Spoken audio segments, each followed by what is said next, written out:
Welcome to my views and news. Monday's first video, first news story is about Ethiopian National Defense Force. It seems that Ethiopia is planning to raise a big army.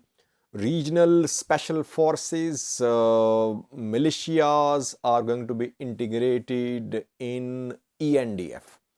And large-scale recruitments have been done in the last 6 months. We have details for you. Secondly, viewers, Orthodox Church Archbishops, some of them were expelled from Oromia when Oromia region-based new faction made appointments. Have these expelled Orthodox archbishops returned to their places of work, or are they still in Addis Ababa? Thirdly, viewers, Eritrea, which is interested in rejoining IGAD, interested in reactivating IGAD, some meetings have been held on the sidelines of African Union Summit between Eritrean delegation and IGAD representatives. And lastly, viewers, I have a clip for you from Tigray. Debretsion Gabriel Mikhail spoke at a gathering organized in connection with Yekatet 11, TPLF's birth anniversary, start of struggle for independence, start for struggle, not for independence, but start of struggle against drugs, armed struggle. The day was celebrated 2 days ago in Tigray, and I have a clip of 2 Tigray security officials escorting Debretsion Gabriel Mikhail to a venue, and both cannot synchronize their parade. It seems Tigray will have to work a lot on rebuilding its forces. Firstly, viewers, Ethiopian National Defense Force, ENDF, is going to be a big army, a big military in coming months, it seems. Government is working on integrating special forces and militias, regional special forces, regional militias into Ethiopian National Defense Force. A 6-month-long plan is being chalked out. Study is underway. Almost all regions have special forces. A Somali region special force, Amhara special force, Oromia special force. And they are tens of thousands in number. Plan is to include all these special force members and militia members as well into Ethiopian National Defense Force as reservists. If the plan is implemented, it means that ENDF would be a big army in East Africa. So far, final decision has not been made. Only studies are underway, consultation is underway, and organizational and operational structures are being discussed. But Ministry of Defense, Ministry of the ministry which deals with this issue, the ministry has confirmed that such a plan is under discussion. Secondly, large-scale recruitments underway by Ethiopian National Defense Force. In the last 6 months or so, around 70,000 new recruits have graduated. ENDF recruits. I am not talking about regional forces. 70,000 new recruits in the last 6 months. They have joined Ethiopian National Defense Force. You can see that if all regional forces, all militias join ENDF, and if this recruitment drive continues, we are going to see a big Ethiopian army. Can Ethiopia manage to keep a big army economically? Is it viable? That we'll see in future. But plan is there. I think Ethiopia is going to focus a lot on its security sector because Ethiopia was forced to seek the support of Eritrea in the war against Tigray. Had there been no Eritrean support for ENDF, battlefield picture would have been different, I think. Eritrean military rescued Ethiopian National Defense Force to some extent, you can say. That is why now Ethiopia wants to be self-sufficient militarily. It is raising a big army. It is buying modern weapons, combat drones, etc. Purpose is to be self-sufficient in security matters, but obviously it has a downside as well, that other sectors will be impacted. Development sector, food security sector. Of course, Ethiopia needs lots of money to feed all its people, to fight climate change, to provide jobs, and for other sectors. But if focus is on security sector, it means other sectors will be neglected, it seems.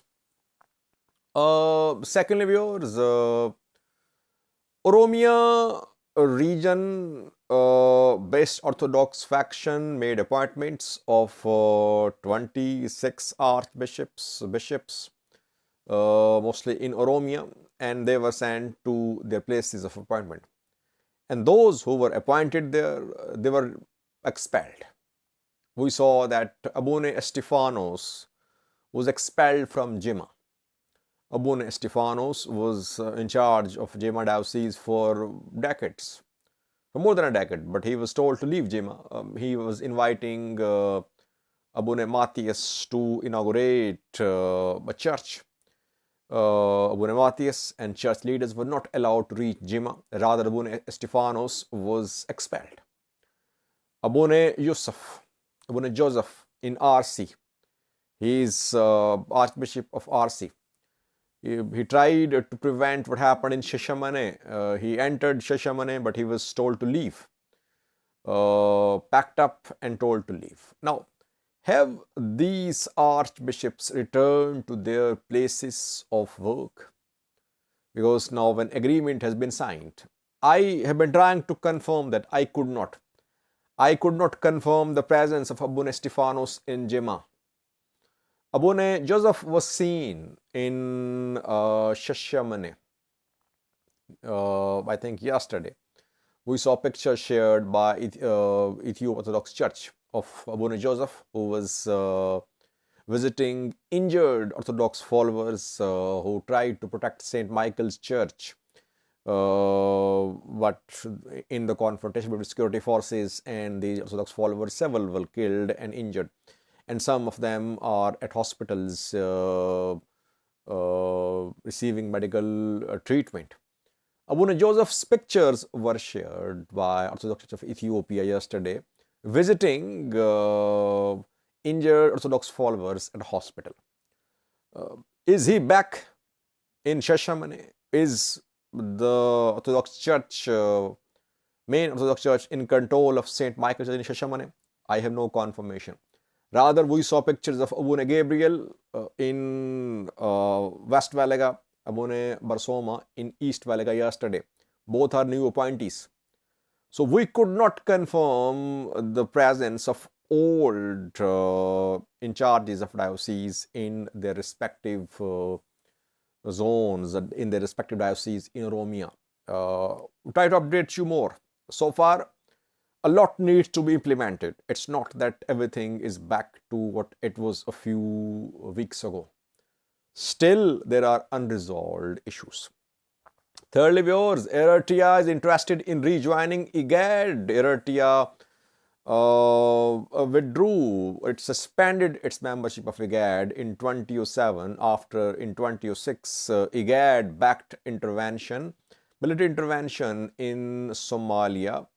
Eritrea protested, it suspended its membership. Now it is interested in rejoining IGAD. We saw that when Isaias Afwerki visited Kenya, he and William Ruto in A joint press briefing talked about IGAD, and Eritrea showed its interest at the invitation of Kenyan president to rejoin, to restructure IGAD. And in Addis Ababa, where African Union Summit was held, Eritrean delegation participated. Usman Saleh was heading the delegation. No, Isaias Afwerki. Isaias Afwerki does not mostly attend such programs, such summits in Africa. I have not seen attend him Africa Union summits in the past few years.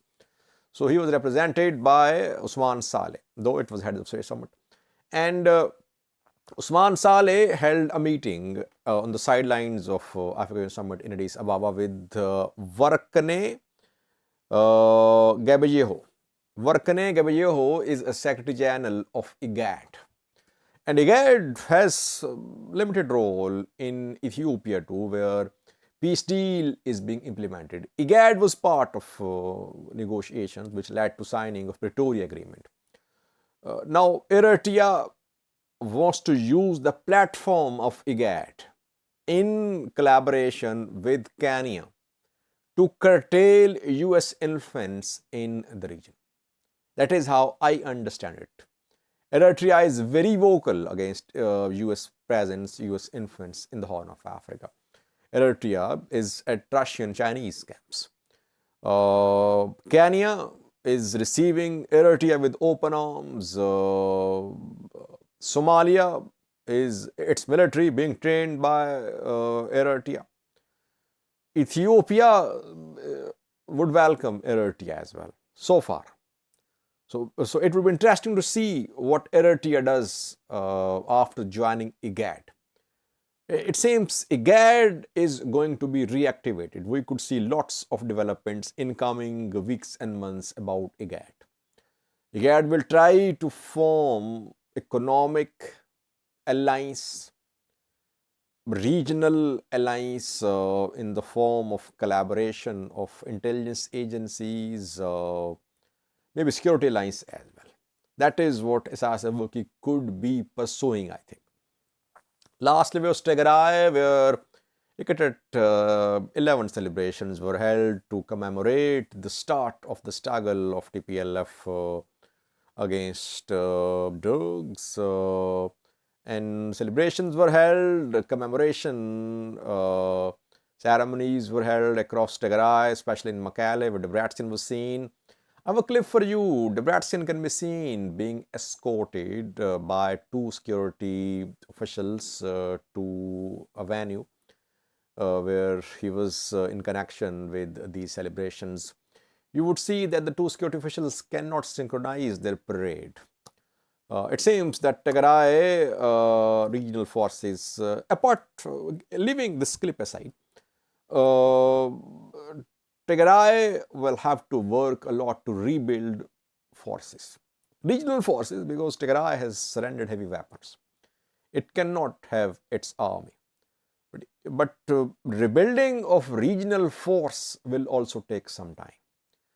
Will Tigray be allowed to have a special force or only police? Because now Ethiopian government is planning to integrate all special forces and militias into ENDF.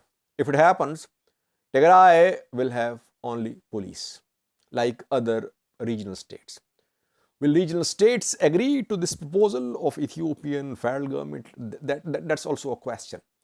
But Tigray special force, Tigray police formation is in the making reportedly. Though no one knows the process, how transparent it is. No one knows. Watch the clip. Thank you for watching.